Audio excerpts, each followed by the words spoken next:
Well, today we're still going to do another. I kind of hate to launch into columns because the column homework is a week away still, so I don't want to get. I feel like I'm already kind of out of sync with the homework, but because the homework this week is still dimension lumber. I think timber design of timber beams is what that one is. We went through beams so fast. I don't know how. I had allotted more time to beams, and then it didn't take quite that much time to get through it. Anyway, so we're going to have another topic of beams, another beam topic today, box beams, which is an interesting thing. Good to know about those. They used to be much more used. They've kind of been replaced by glulam, I think, now. But before we get into that, the wood of the day.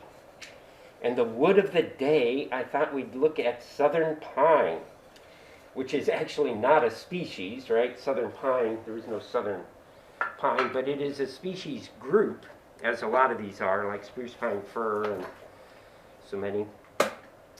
Southern pine grows mainly in the south. A number of species that grow a lot in the south. Longleaf pine. Is that what I got? No, there's loblolly. Let's see. There's longleaf. And a lot of these, when I've been in the lumber yard, they all look the same to me. They're labeled southern pine. It's like spruce pine fir. Spruce pine fir, you go, and they all look pretty much the same as dimension lumber, and southern pine does too. So these, although they're different species, they have very similar characteristics, and of course the main thing, they have very similar strength characteristics. Is why they're grouped together. So there's longleaf. Let me see if we got shortleaf here. Oh, there's loblolly. Okay, loblolly is also in the group, and you can see they do all have the long, pretty long strands, typical of pine. You know, the fir is the one that's got the short little needles. There's quite a bit of that around here. There's some pine out back too, I think.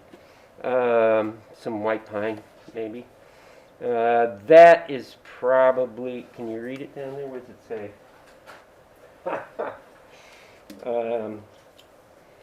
Get my correct glasses on here. I think it says copyright. All right, whatever that was. That must be the shortleaf, because one of those pictures was supposed to be shortleaf pine. Okay, it grows on the East Coast, North Carolina, New York, New Jersey, all the way down to Florida, across to Texas, Oklahoma, Maryland. Where doesn't it grow? I know all through Tennessee. The whole middle of Tennessee is basically owned by Weyerhaeuser or somebody, and they harvest a lot of lumber out of there. Georgia, Alabama, Mississippi, Louisiana, okay, all the southern states. Let's see, it's trying to see what it has. Conforms to a growth ring and late. What's all that about? Southern pine is produced principally in the south. Okay, I keep saying that over again. They're similar in appearance. Here we go. The sapwood is yellowish to white, and the heartwood is reddish in all of them. And that's what you can kind of see in this sample. The white and the red. And that's very, in my mind, very typical. You can compare that to the Doug fir, and look at how open the grain is here. You know, this is very light, and then it goes dark. Very different from the Doug fir, right? Anyway, sapwood is right. Second growth. Heartwood begins to form when the tree is about 20 years old. Okay, that takes a while, doesn't it? Slow growth trees, the sapwood maybe only 2 to 5 centimeters. Okay, that's not so. It's classified as heavy, strong, stiff, hard, moderate high shock resistance. So it is a pretty high strength wood. And in the NDS, interestingly enough, because there is so much of it produced, they give it a whole separate table. If you look in the, there's the section on dimension lumber that has all these colored, well, not colored, but, and then if you go one further, that's table 4A. Table 4B is also dimension lumber, but it's strictly southern pine. So they give southern pine its own table, and the only difference is they include the CF factor in this table, as if that made it much easier. I don't see that that's really worth a separate table, to tell you the truth, but that way you can go down and you pick the size, and then with the size and the grade, then you pick the values out of the table, and that way it already has the CF factor built into it. Kind of strange, because you think, but there's so many people that use southern pine that maybe if you were just strictly using southern pine all the time, that would be easier. You wouldn't have to mess with your CF factor.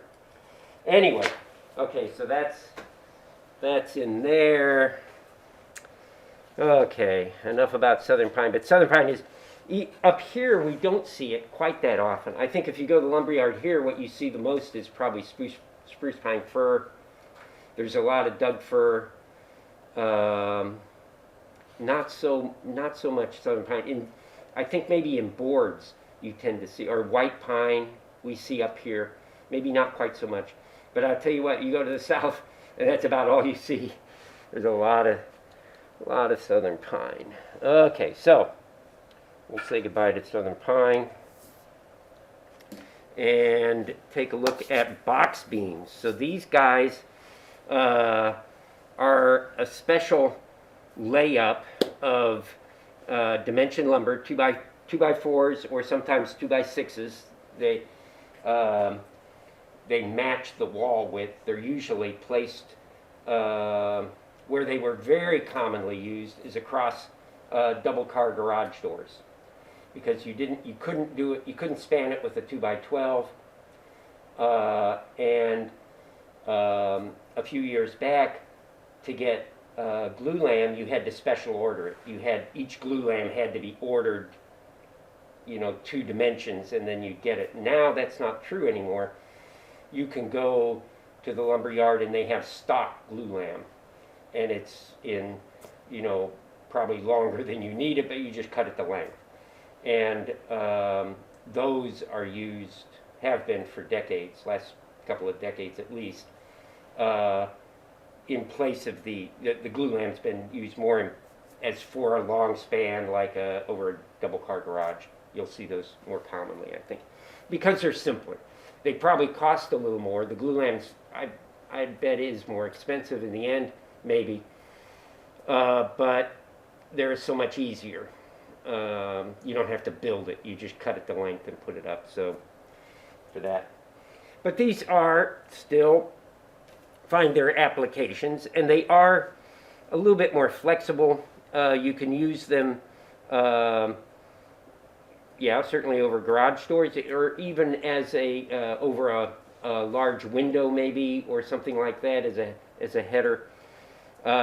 They frame in very easily to a stud wall. So if you've got a stud wall construction, they just kind of, you can almost build it into the wall. And they are very strong. They have quite a bit of flexural capacity, and you can make them as deep as you like, really. So you can get quite a bit of strength out of them like that. Okay. I stuck this slide in here just to remind you. This is actually the homework that's due this week, and we already covered an example of this, what was it, 2 weeks ago or a week ago? Anyway, so I realize I've kind of gotten out of sync, but You can go back in that other lecture. This is the design, and it is a timber. So you'll see the width is, come on, is that not drawing? There we go. The width is given. So in this one it was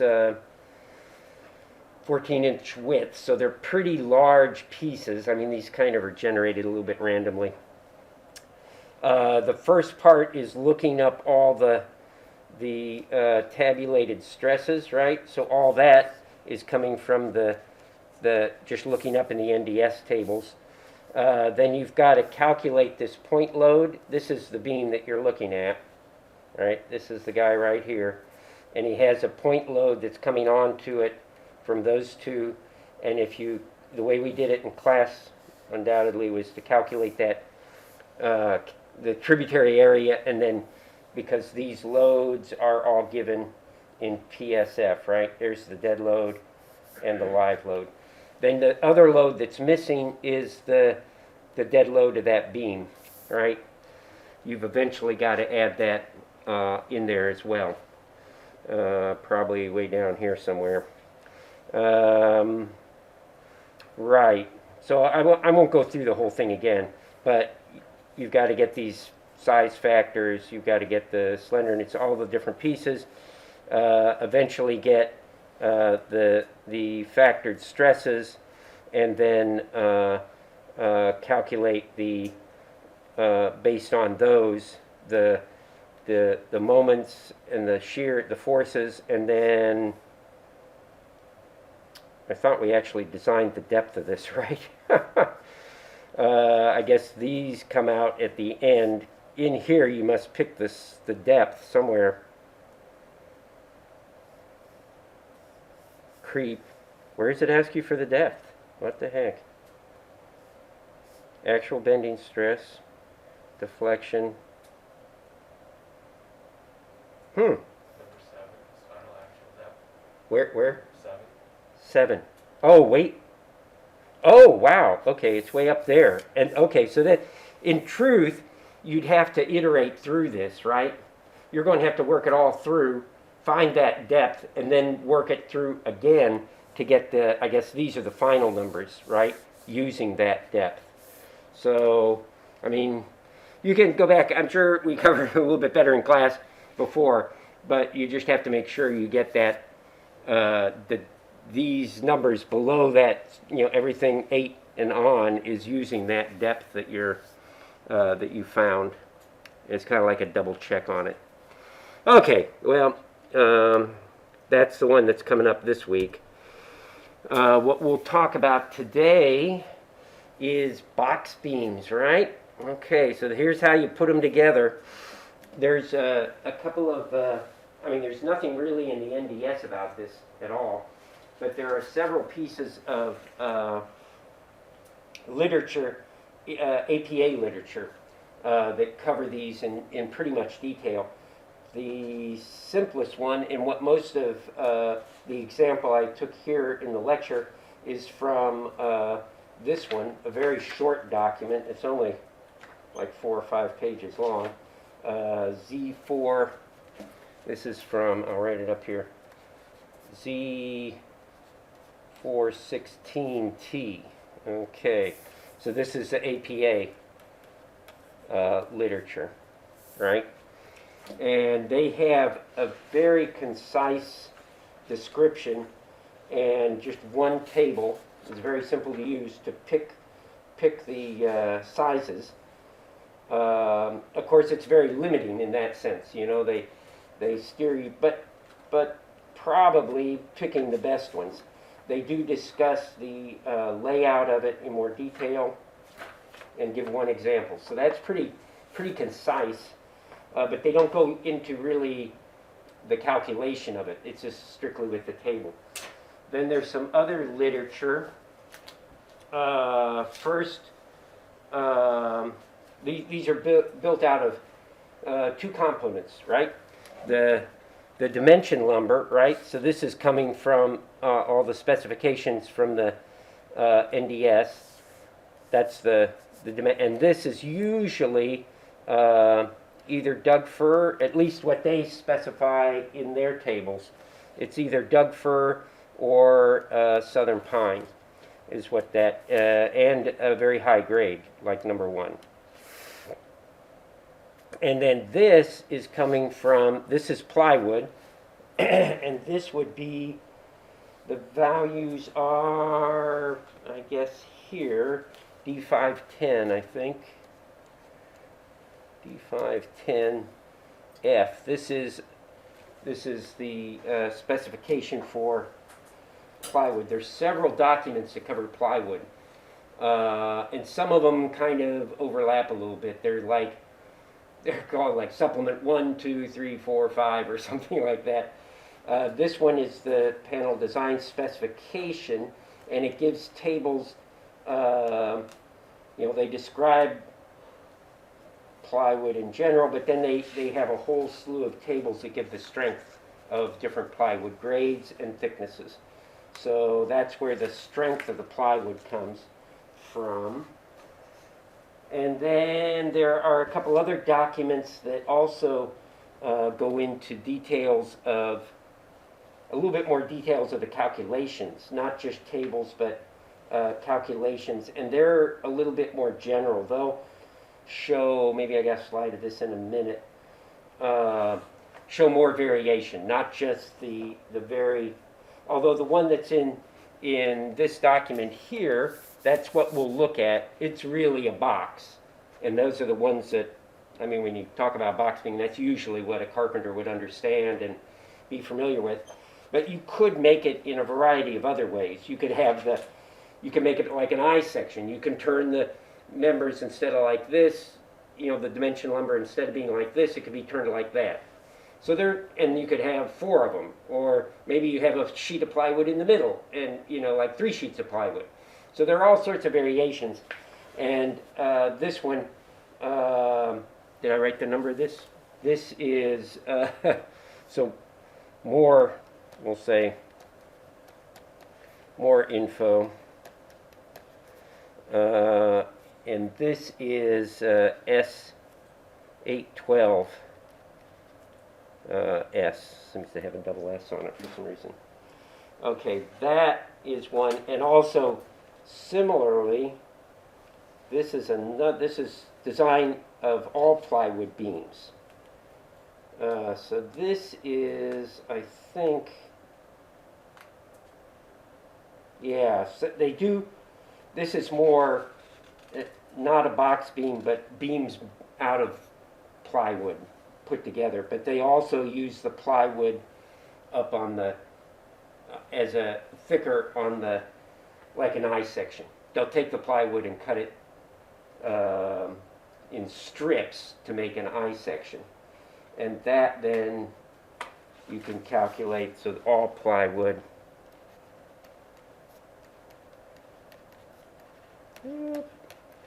That is H815. Okay, so that would be the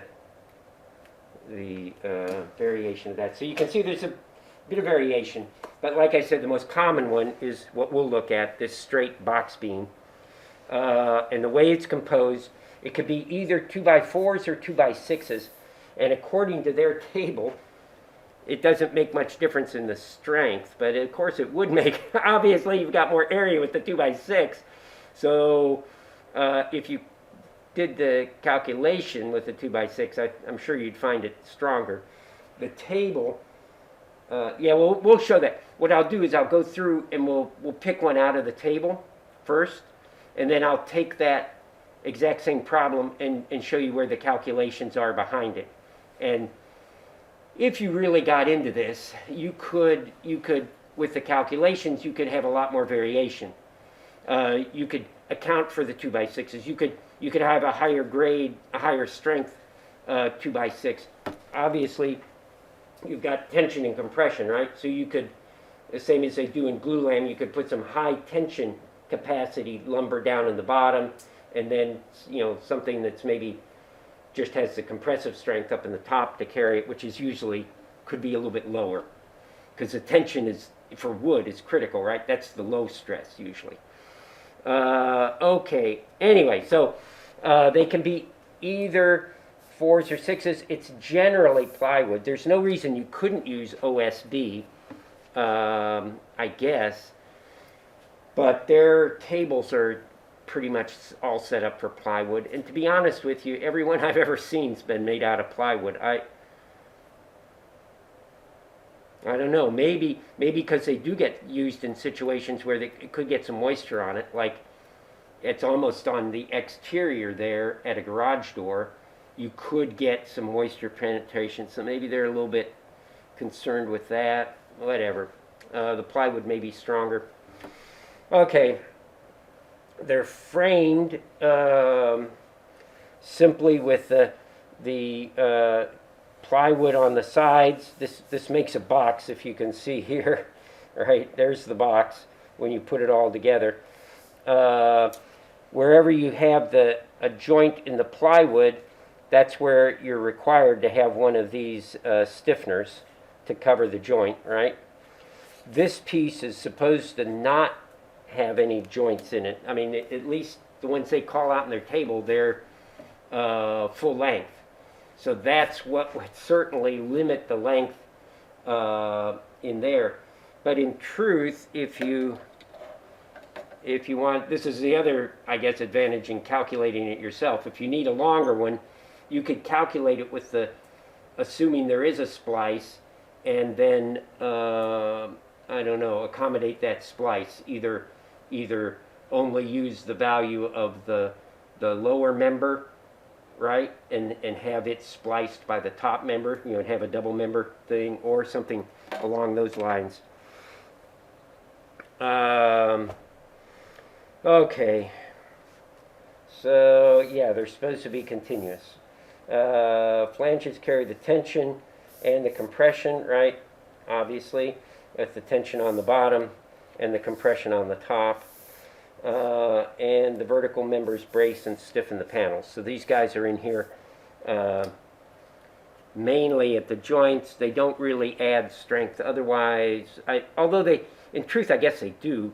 They keep if you've got if your plywood were thin enough, they might keep it from buckling.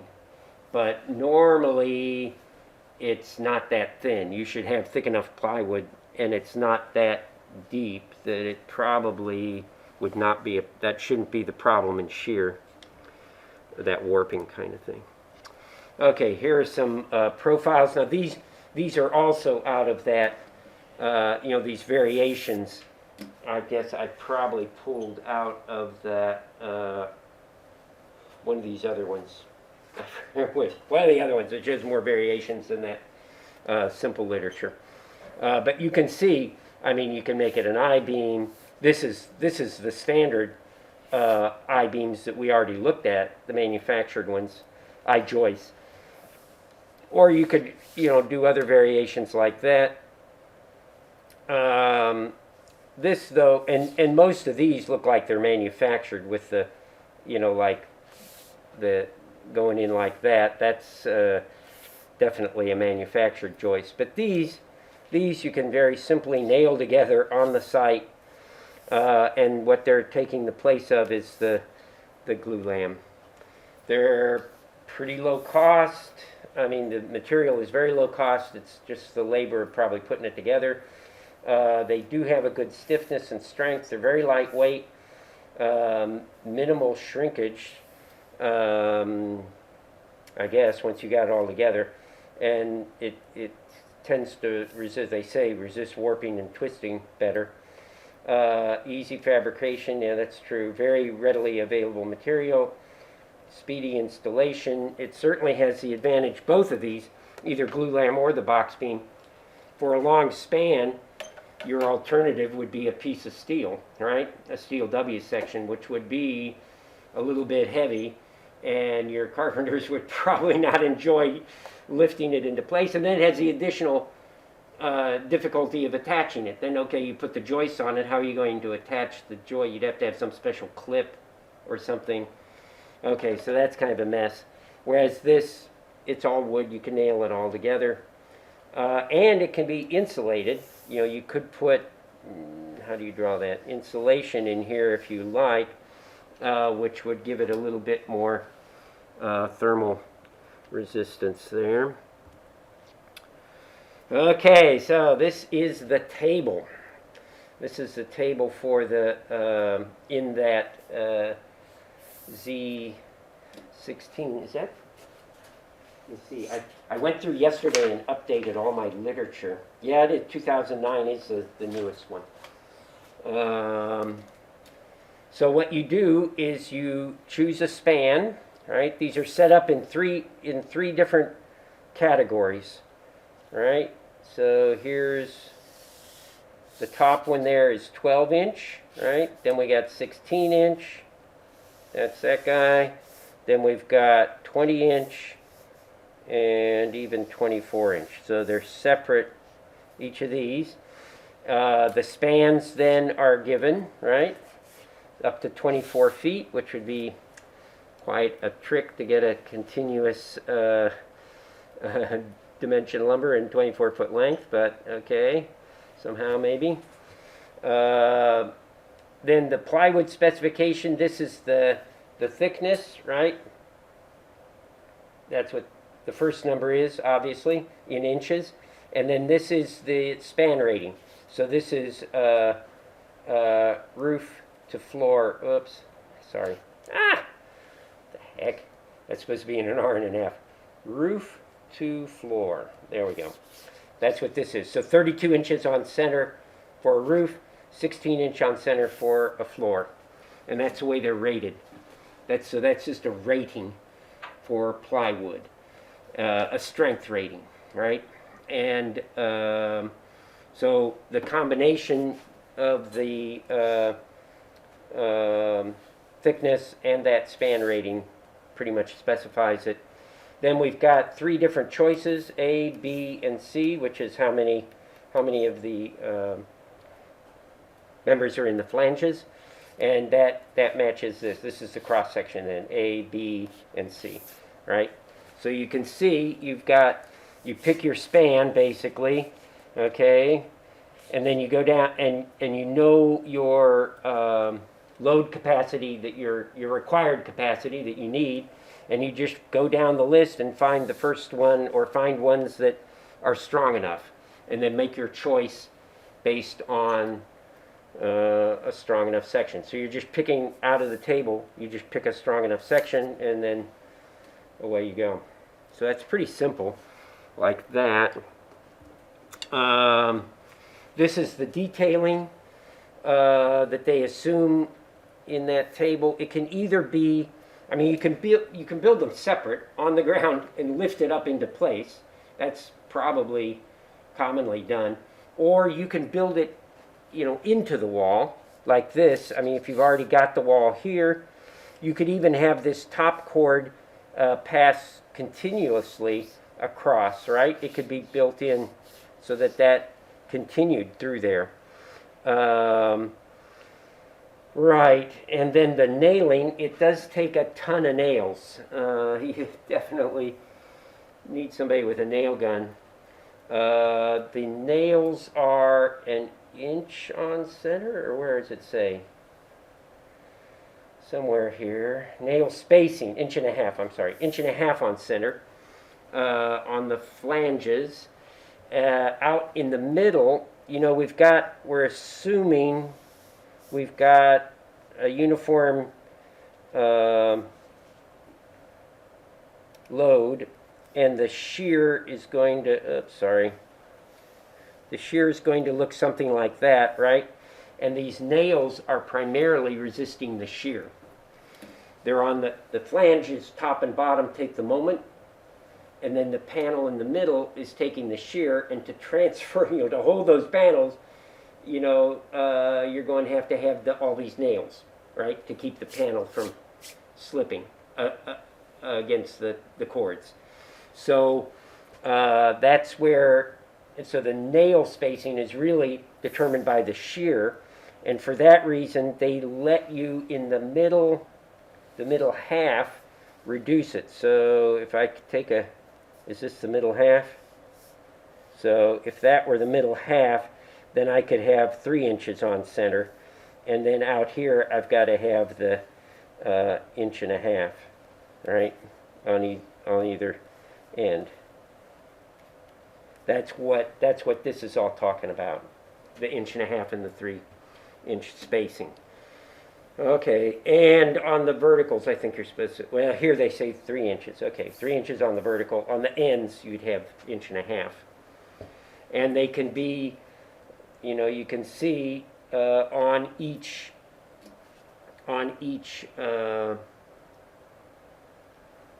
layer, or what do you call it? Flange.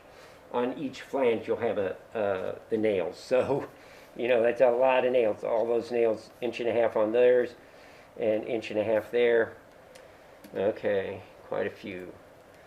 All right, so we got that. It's based on an 8-penny nail. That's what all the tables in this simple document, in that, the table we just looked at, they're all based on 8-penny nails.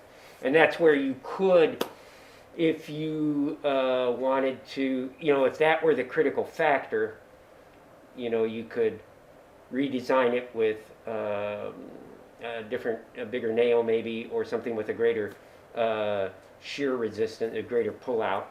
And we'll look at the table. There's a table where you can see those strengths. And maybe reduce your spacing, I don't know, but in the end, it's maybe not worth it.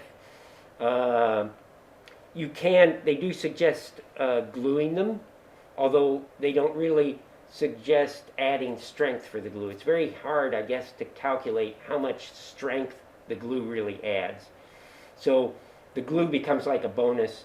It's stiffer. It certainly makes it less likely to slip the nail. You don't get the nail slippage, so you have a lower deflection, less bounce. So that would be and it wouldn't be much, compared to putting nails in it 1.5 inches on center. I don't think putting a strip of glue would be that much work. You could certainly add that. In the table, all those in the table should pass an L over 240, and that's based on the not just live load but total load deflection. And sometimes, that's like the minimum. They could be more. We'll calculate one and actually see how it turns out. Okay, so that's that. This then is a very nice diagram of the layout. Shows you the layout of the bracing, those little bracing pieces, joint stiffeners. So first off, you've got your 8-foot panels, right? This is plywood, so it's coming in 8-foot panels. You have to make sure that the gaps in these panels don't line up. They've got to be offset. You don't want them on the same, lining up on both sides. So it's not like both sides are the same. There's one side that's got this spacing and the other side that this is, so that the joints don't line up. They've got to be, those joints have to be offset by some amount. If you can tell what it is. Maybe it's this 2.5 foot. No, that wouldn't be. I don't know. There's some minimum amount. It must say in that the table. But all of these examples meet that criteria. Here, shorter ones, you're not even using the 8-foot length, because you've got to have this minimum amount of offset. Maybe that's the minimum amount, whatever that comes to, right? If this is 10, that would be 2 feet, right? 4, 2, 4. Yeah, that would give you 10 feet. So maybe the minimum amount is this 2 foot. It's either 2 foot or 2.5 foot. Okay, and then you can see for the other lengths, they give you, suggested. There's a little bit of variation here, obviously, to account for the variation there, that half 6-inch variation. But they pretty much give you all of them, right? 10, 12, 14, 16, 18, 20, 22, 24. So there are the layouts for all of them that you'd need. And if you are making up your own, then you just have to be careful to make sure the plywood's offset, right? And that they I think there's also a criteria at the end. I guess this is probably the closest you can have a joint to the end, maybe. There is some minimum on that, because the plywood in that area is critical in shear, right? So you probably don't want to joint the plywood right where the shear is critical.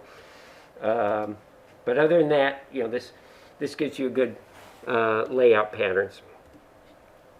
Okay, so let's look at an example how this is set out. This is the example that's in this piece of literature, and what I'll do is I'll go through it first the way they do, using the table, which is, you'll see, very simple. Just pick it out of the table.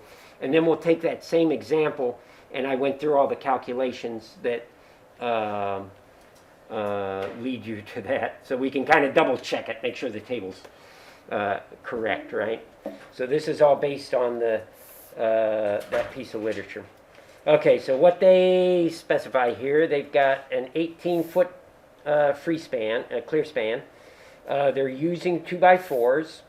The load is a dead load of 10 and a snow load. Oh yeah, I should have mentioned that.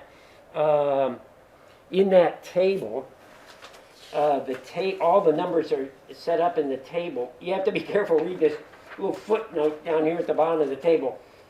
It includes 15% snow load increase, meaning they've already put a CD factor of 1.15 on it for snow load. So all of these numbers in the table are assuming a snow load, which is okay. If it's going to be a roof, it probably is maybe correct, but depending where you are, I don't know, it might be a wind load. So that would be something you'd have to consider with this table, is make sure you realize it's for snow loads. Okay, so we've got then, I'm using this as the total load, then 10 and 25, and it comes out to, if I'm looking, and this is projected certainly, but this is already assumed to be converted to a projected load, right? Because I'm just adding them up. And so I've got that load on it like that, right? And then I'm looking at a strip, and that strip is giving me 350 PLF.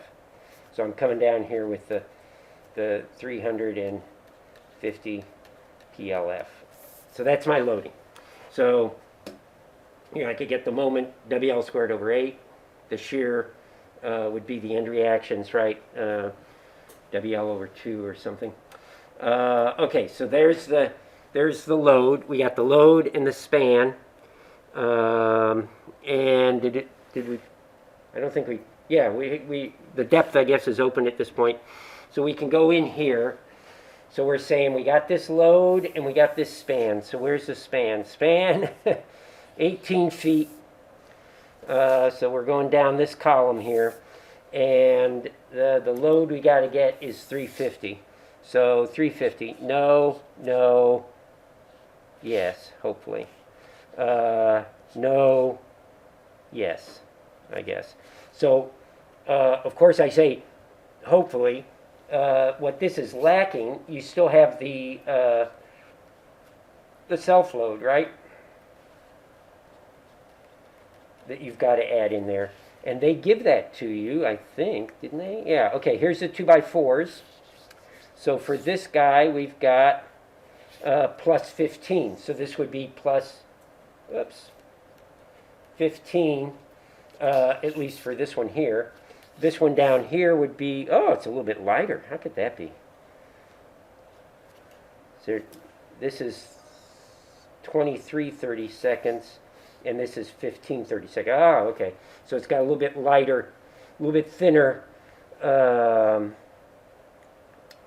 plywood. Okay. This is 24-inch depth, though, and this is only 20. Well, interesting, but this one still ends up being lighter. Okay. So I add that, I've got to add that on, right? There it is. There it's added on. So whatever that comes out, what does that come out to? 365. Okay, so this would be 365 is in fact still less. And this one would be 363. Okay, whoops, 363. Okay, that's got the self-weight on it too. Okay, so both of those, either of those would work, right? They'd be with, if you've got an asterisk, ooh, hey, maybe we could have, you could use grade number 2. So these with asterisks, that's what this little asterisk is about. But we don't have an asterisk on either of ours. So we're up to, we're stuck with grade number 1. Doug fir. Okay, this is at the 20-inch deep, and this would be your plywood grade, right? It's a 4824, so that's not as strong, really, right? That's a longer span than this one, which is 3216. So the 3216 might be more expensive. So I mean, you can see there are a lot of little things you could look at. You'd have to, in the end, calculate the cost on each of them if that were the factor you wanted. Or the cost may not be the biggest concern. It may be the depth. You know, maybe you prefer to have the 20-inch depth and be able to drive your car in rather than having a problem with that. So in any case, you have a couple options. There were a couple others, right? I started at 20. The table, actually, I cut it off. Right, if you remember, the table was a little bit bigger. It had 12 and 16, but the strongest one for the 12-inch was 198. So that doesn't make it at all. And the highest number I got from 16-inch was 295. So that's also below the 3. So that's why I left those two out. Those two were too small, and these two bigger ones, they would make it. So it looks like we've got this. Oh, yeah, both of them are section B, I believe. Okay, so that's this guy here is B, and if for an 18-foot span, then I'd go and look at the layout. Okay, yeah, it does have a 2-foot min offset there. Okay, right, and that's it. I mean, that's all there is to it, I believe. You've got to maybe determine the nail spacing, but that's all. Let me see. Is that on this next thing? Yeah, you'd have to follow all the nail spacing and the 8-penny common nails, right? That it specifies. Okay, so now let's take the exact same problem, and we'll work it. We'll go through and work it with the equations that we knew, and basically we want to calculate the shear in the moment, right? So WL squared over 8, and the maximum shear force, but then would be WL over 2. But then I've got to get the stress for each of those, right? M over S for the flexural stress. And this is where it gets a little bit messy. When I calculate S, okay, that would be, or MC over I, let's say, MC over I. My I, whoa, okay, this gets a little bit difficult, not because of the shape. If you were just worried about the shape, you could say, okay, 2 rectangles, solid minus void, piece of cake. But you've got the plywood that's got one stiffness, and you've got the Doug fir that's got a different stiffness. So suddenly you've got 2 different stiffnesses in there. You can't just calculate the I immediately. You've got to go through a transformed section, right? And this is what if you've probably done this in concrete, right? Where you got the concrete, and you got a piece of steel down here, and if you want to calculate the deflection, somehow you got to come up with I, and you've got to convert the steel into concrete, you know, usually is the way you do that. So you got a wide bar for the steel down. You know, you increase the area of the steel to, and then, right, converting it into concrete as if that steel in stiffness were concrete, and then it's all concrete. So that's what we've got to basically do. We're going to have to convert our, actually we convert the panels into Doug fir. So the panels are actually going to get thinner. They're going to get a little thinner because they're not as stiff as the Doug fir. So that's one aspect we've got to look at, and then we've got to gather up all the other, all the other material strengths, right? We've got to pull those out of different tables, and we've got to then calculate the actual strength. So there's a little bit, you'll see, a few little steps to this. The assumptions in all of this, we are going to use Doug fir, number one. This is all exactly the same assumptions from that other problem. We'll apply a CD of 1.15, but I'll do that at the very end. We'll assume 8 penny common nails. We'll have the same nail spacing. We'll use the rows exactly what they specify, a row on each flange. So we had 2 flanges, right? Two top, 2 bottom. That was this section here, right? So we're going to have nails here and nails there and nails there and nails there and there and there and there and there. So actually 8 rows altogether, but 2 per, like that.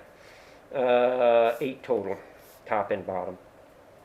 The allowable load per nail, we'll look it up in a table, but I believe that's the strength. That's actually, we'll look at that a little bit later in the semester in much more detail with connections, I think, way at the end. Whoops, wrong one. But in the NDS, oh my goodness, it's like half the tables in here are connections, actually. Somewhere there's a chapter. Is it in the appendix? No, it's not in the appendix. Well, here we go. Chapter 12, I guess. Chapter 12 goes into a lot of detail. There are just tables and tables and tables of connections where you've got 2 members. What it describes are 2 members like this and a nail through it, and then they calculate the strength in shear. And so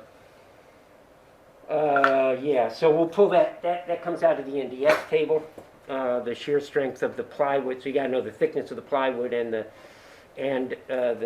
Doug fir. That's where we'll actually, for that table, I think we need the specific gravity. Oh my goodness. Okay, and right, we said there are 2 webs, of course. All right, so here's the dimensions of the whole thing.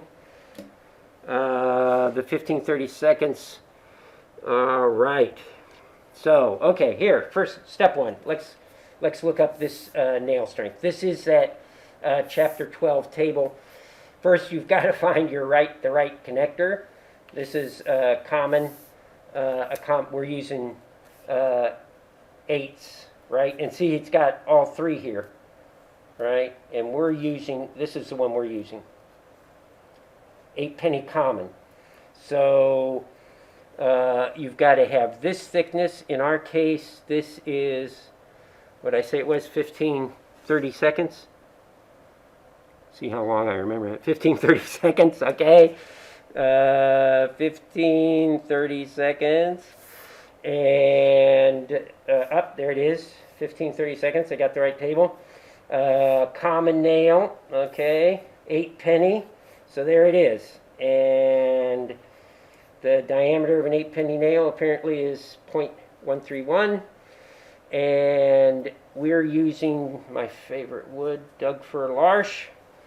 Specific gravity there. Okay, looks good. And that then is our number. So you pull that out of the table. there is, and we'll look at later in the semester, you can of course do calculations to find these values. It's not like you've got to, almost, there are some tables that there are no equations for, they're just they're done through testing. But in this case, there are, when we get to looking at connections, there are 4 different equations to calculate that shear strength. And depending on how the nail bends, whether it bends this way, whether it bends like an L, I don't know. There are 4 different variations, I think, of that. And then you work all 4 of those equations, and the least value is what ends up in the table and what you would use. So we won't do the equations for this right now, but the the value is 74. So that's 74 pounds per nail. Okay, so now I'm going to be able, you can see where I'm going with that maybe. I've got to use that. That's going to be one of the limiting factors on the shear strength, right? I've got shear and I've got moment. Those 2 things I'm going to design for. And the shear, there are 2 things that impact the shear. The nail strength, so I'll calculate that nail strength at that spacing, and that gives me 1 shear capacity, right? And then I can calculate the shear capacity of the panel itself. That'll be the second. So I compare those 2 shear capacities.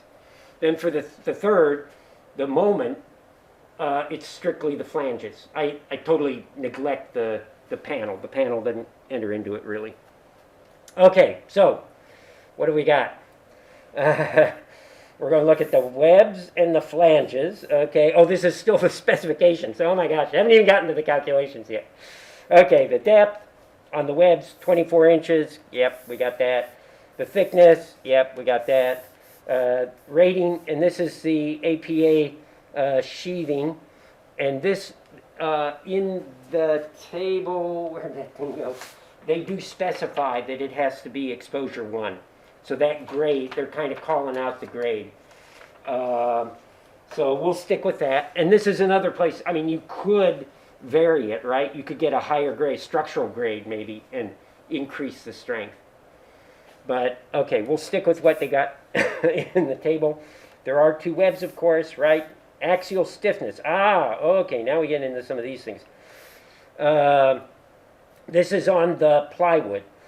They're in, what was that other document I had? Oh, for heaven's sakes. Not that one, huh? Where'd it go? Hey, there we go. Panel design specification. These are the strengths of the plywood itself. Those are, we'll look at that table in a second, but that's where this is coming from, out of that table. Then we've got to do like I mentioned, a transformed section, right? To calculate I, we've got to convert that panel stiffness into Doug-Fir stiffness, and that's what this does. That's the ratio. Normally you have, what's it called, a modular ratio, I think, E to E. Well, and then this has got the A on it because for the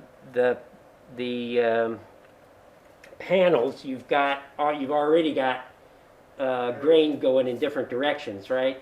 So they give everything in terms of EA, not just E. Oh, golly. Okay, so this is in pounds per, this number that you get out of the table, pounds per foot. So this is that conversion there, foot back down to inches, and we end up with that number then. So that's converting the thickness. So this will become, in the transformed section, 0.2034. So that's transformed, right? Formed, okay, something like that. Okay, so that's where we're going with that. Shear capacity, that's in another table we'll look at, and again, in terms of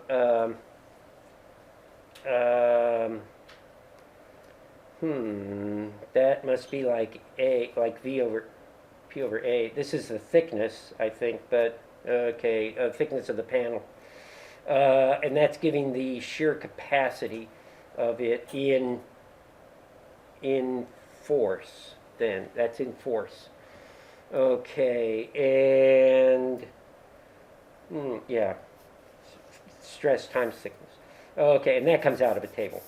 Okay, for the flanges, the flanges are so much easier. This all just comes out of the NDS, I believe, right? We can look this up, the values in the NDS. They're assumed to be continuous, no butt joints, 2 pieces, 1, 2 per flange. They're 2x4s, right? So there's our 3.5-inch width in that direction. The tensile stress, which we can look up in this is coming out of the NDS. Whoops, NDS. And I'll put a CF factor on it for the 2x4 in tension, right? In tension. And I picked tension there because the tension's going to control, right? If you've noticed, hey, and we could look it up. Oops, something I got wrong. What is Doug Fir? Come on.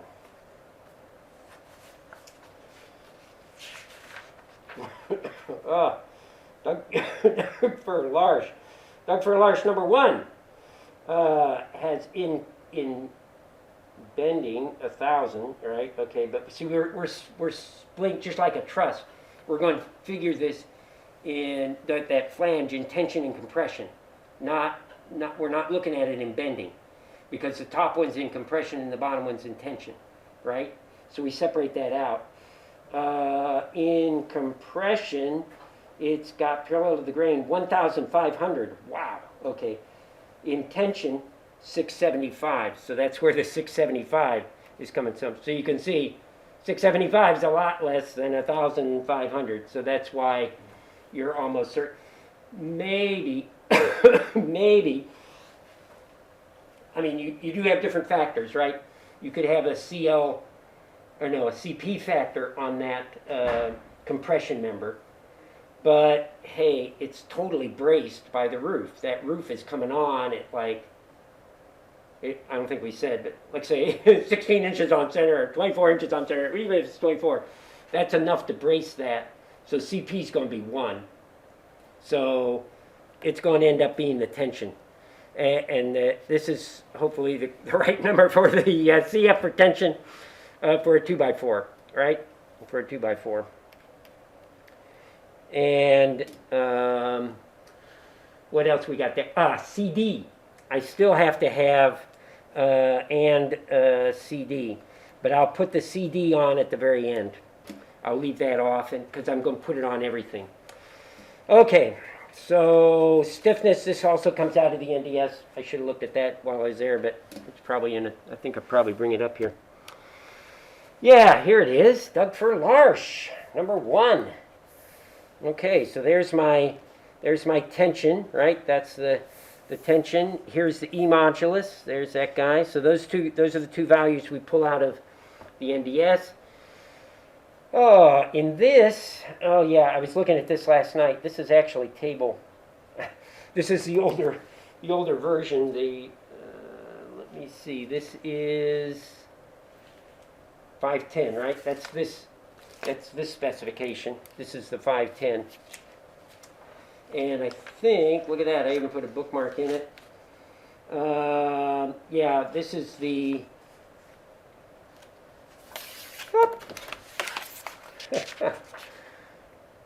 2020 edition. 2020.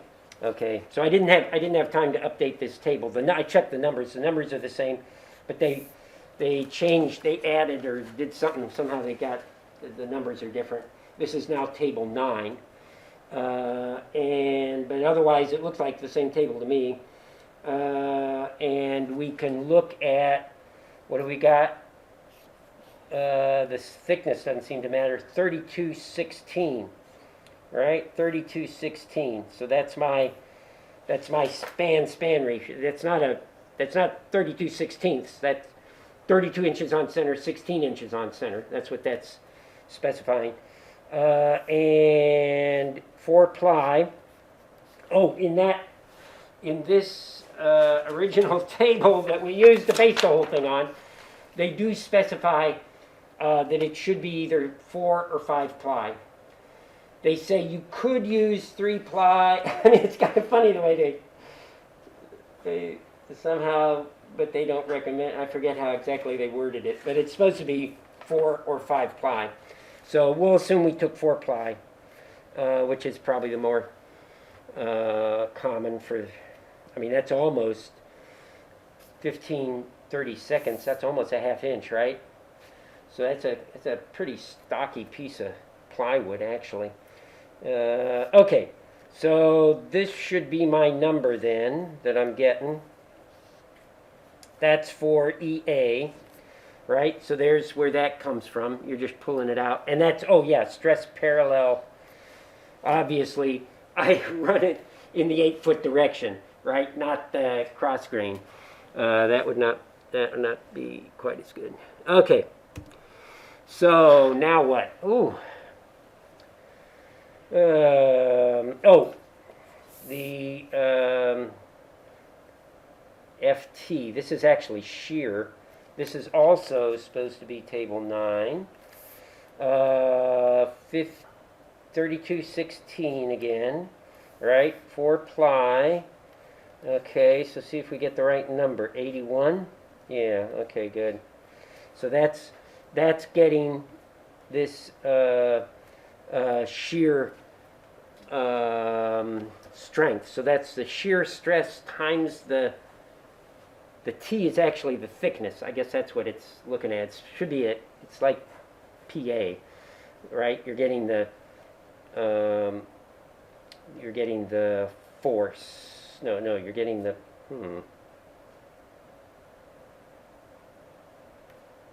pounds per. Yeah, I guess that is stress, right? PA would be stress. Okay, maybe that is a stress capacity then. Stress. Yeah, I'm sorry. Somehow I had it in my mind it's force, but stress. That is PA, which would be the stress. You're getting your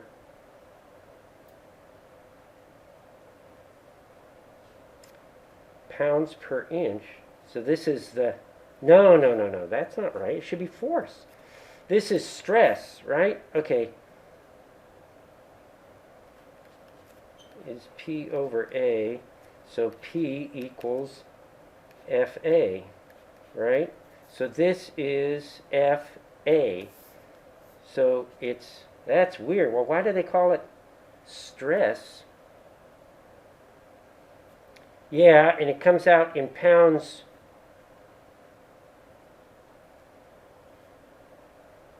per inch. Where's the inch? That's not inch thickness. That must be inch. I don't know. Okay, suddenly I'm a little bit distracted by that number, but this should be in terms of force.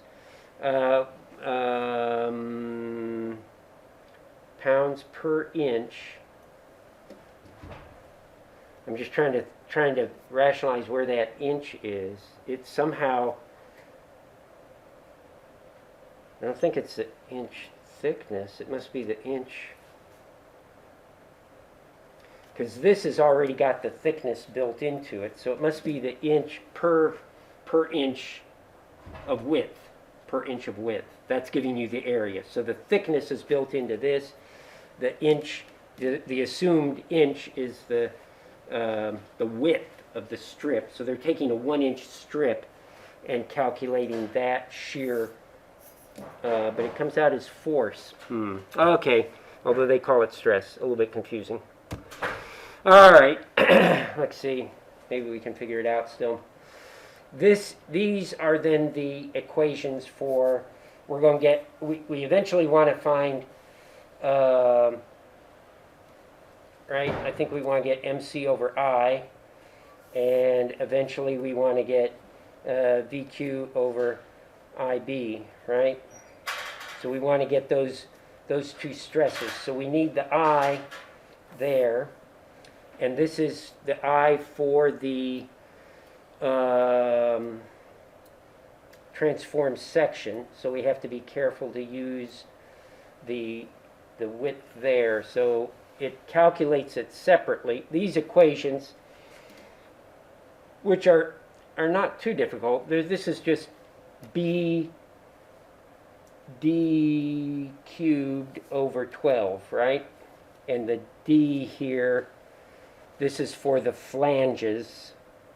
They're taking that over, this should be the d. So the total, they're taking the total height, right? This is the 24 minus this little piece here, which is 3 inches. Whoops.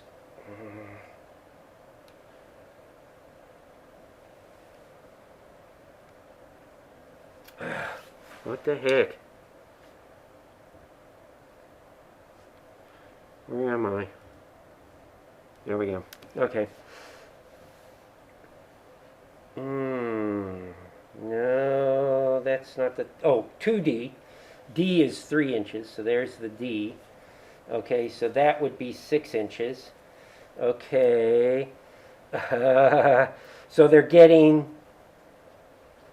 This is the void, all right? What they calculate here is they're calculating the void. So they're doing solid minus void is basically what this calculation is. It's a little bit hard to see because the width is on it.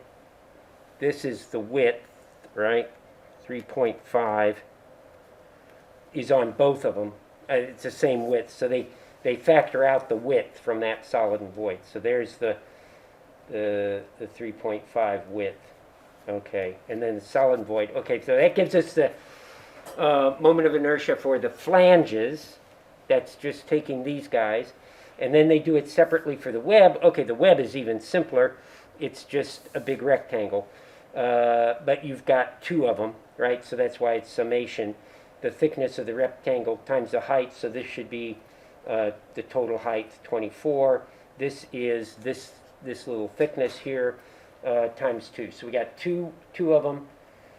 And so that's just BD cubed over 12. Okay, so then you add those two. You get all those numbers, and you add them, and that gives you the total moment of inertia for the transformed section. So this is using that transformed width that we got earlier. Okay, so we got that. There's I. Oh my goodness. And Q. We also want Q. I guess we use I down there as well. Q. This is, and we do it in two parts again. On the flange, we'd be taking this area, right, times the centroid of that area, times that distance. That's what that should be. So, here, see if I can match the numbers here. 24, here's the total depth, the total width. We've got, this is 24 minus 3 minus that. Okay, should be to the neutral axis though, right? Well, but then I end up dividing it by 2. How did I do that? What the heck? Oh, I'm sorry. This is on the flanges, right? Okay, so there's the 3.5 width. 3.5 width times the 3-inch depth. So that's the area of it. That's the area, and this should be the moment arm. Oh, of course it is, divided by 2. So I took the full height, 24, minus the 3 divided by 2, and then I cut it so it comes back to the neutral axis. Okay, I'm taking 20, yeah, 24, that's right. 24 minus 3 puts me, it's 1.5 and 1.5. I wrote it kind of confusingly, but it is this distance. That is that, right? That's that distance. Okay, times the area. So it's just area times distance, and that gives me the Q for the flanges. Okay, and then this is hopefully a little bit simpler. It's just the rectangle. So again, I'm taking. There's the width of the rectangle, the depth. I took the full depth. Oh gosh, hard to see this too. Why it got squared divided by 8. 2 times. So this must be the number of them. There are 2 of them. The width times the depth.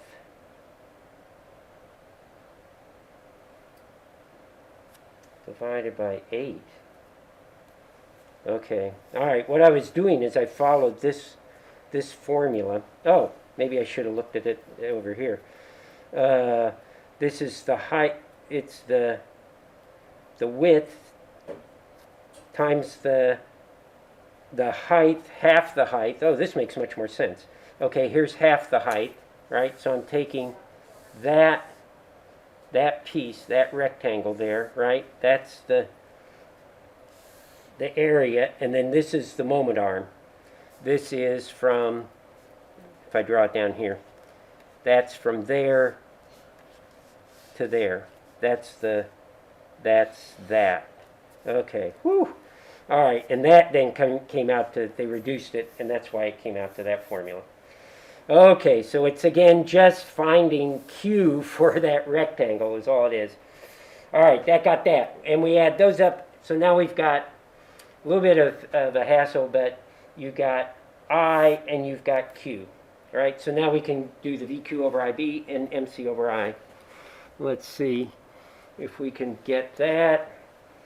Okay, MC over I. All right, so here are the numbers we had. This is the number we pulled out of the table. This is the number that we just calculated for I, right? This is, how did I do this? M.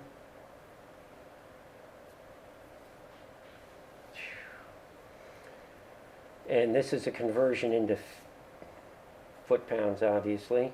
24. That's half the height. All right, well, it was MC over I. I solved for M. This goes over here. The I I'm using is for I of the flanges, right? It's just the flanges, because on the moment, that's the only thing that's active. So there's the, I think that was that number. And this is the stress that we got out of the table for tension times the 1.5, I think. Okay, and then divided by H over 2. This is C, of course. Okay, so that's the MC over I. So this is the C then, H over 2. Okay, so that's that. Okay, so that gives me the moment in foot-pounds. Okay, we got that. Okay. So we're eventually going to take the moment and then calculate the load, right? We're getting there. So we got the moment. Now we got to look at the shear. And we'll look at each one of these. There are 3, right? 2 for shear and 1 for moment. And you calculate each separately, and then you see which one controls, right? Which one's the lowest capacity. All right, so here's VQ over IB. If we can wade through this. Q we just calculated. I guess that's this guy here. There are two webs. That's that there. IT, now we're looking at the I for the total transform section, I believe. That was that number. And this we pulled out of the table as the shear force. It is force. Okay, so that's the 81, but force per inch. Okay, and we run that through, and we get the shear force capacity. So this should be for the web shear, the strength of the web itself. That should be our shear capacity in terms of force. Okay, and then this one, the nails, they should be a little bit easier. We've got the force of that shear strength of the nail that we looked up. This is again, how do we do this? The force times the moment of inertia times the number of webs times the number of rows. Okay, and then divide by the spacing and QF. So I have a little bit of trouble picturing. I should have probably written where this equation came from. I probably pulled it out of here, but that's the strength of the nails then in shear. The shear strength, it's probably VQ over IB at that height of the nails is what it should be at this height here. Okay, so that then we put in the strength of the nails. I total the number of webs, number of rows, and all those numbers, and we come out with a shear strength. So that should be the shearing capacity of the nails in strength.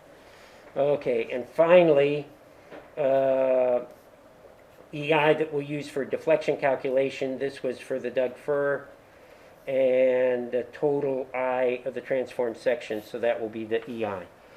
All right, the last step should be then to convert this all into PLF.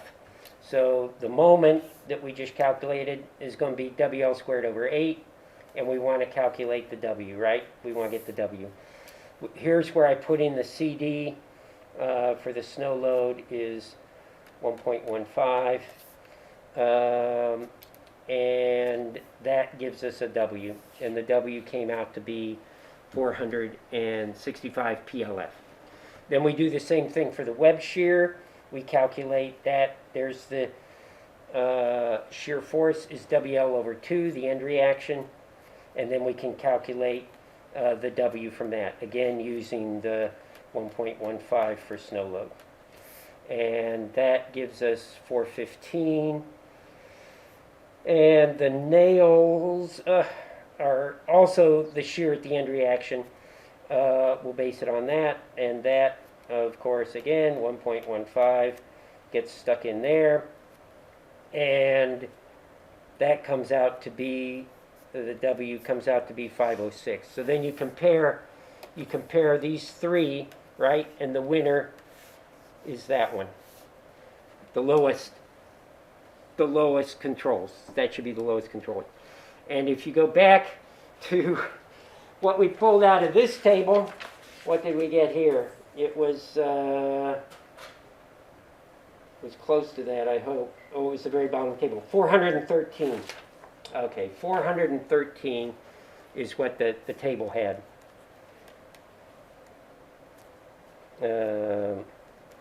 Table had 413. Okay, so close enough. I mean, for all those calculations, somewhere there was a little bit of a round off here, maybe. Okay, the last thing you could do is calculate deflection. They give you this K factor to stick in there.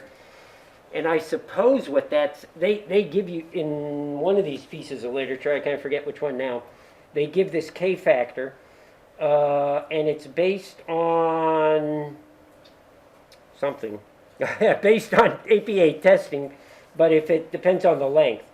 So if it's less than 14 feet, you use 2.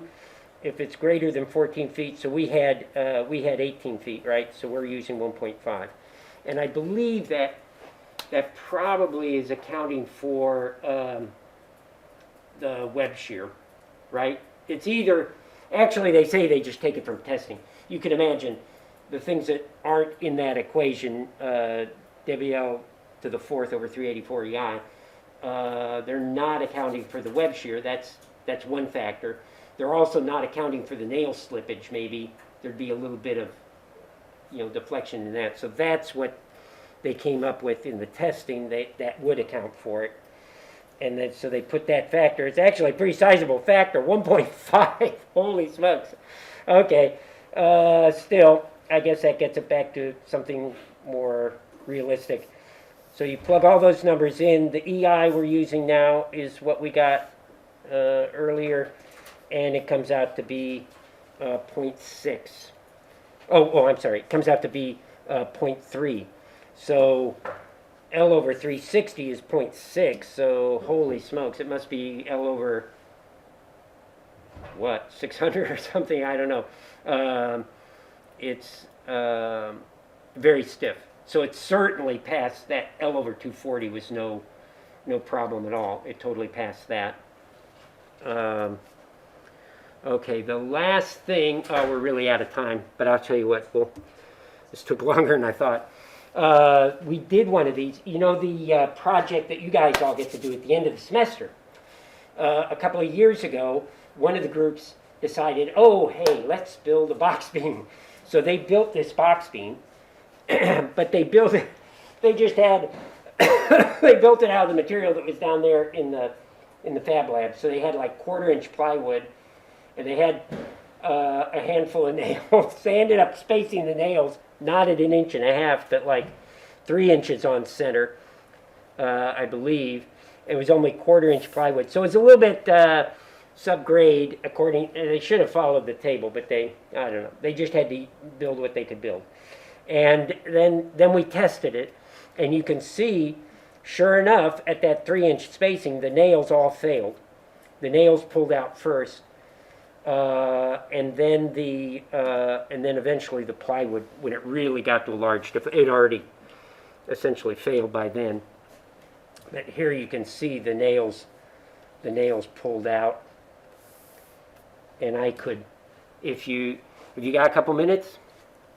I mean, we're over time, but I could show you the video. The video's only a couple minutes long. I do have the video of that testing, which breaking things is always so much fun, I think I can show you this.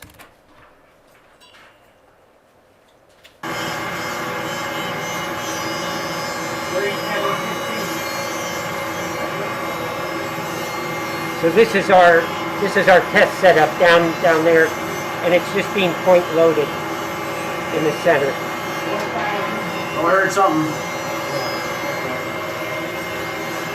Let's see if I can.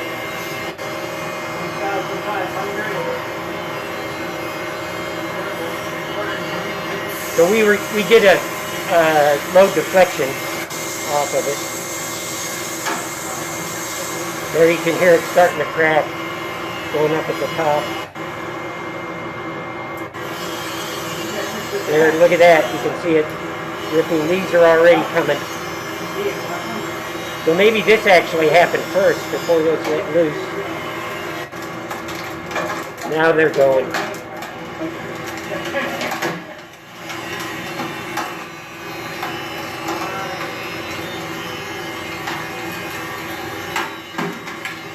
Whoa.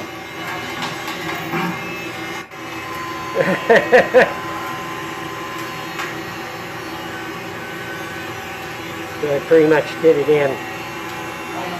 Now these are really slipping.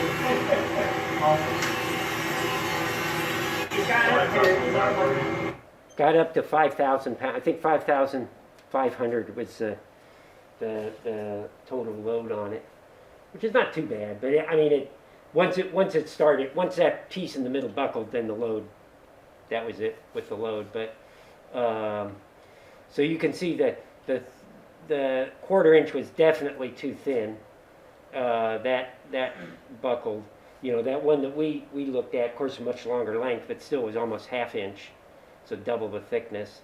And that was only, I'm sure it was only a 1/4 inch. It was certainly a 3-ply, not a 4-ply. And, you know, so it was a low, the webs were not up to strength and not enough nails. So both of those things failed. The web looked like, actually when I looked at it again, it looked like that web failed first, and then as the deflection got larger, then all the nails failed. So anyway, there you go. Next time maybe we can start to get into columns at last. Right? Have a good week.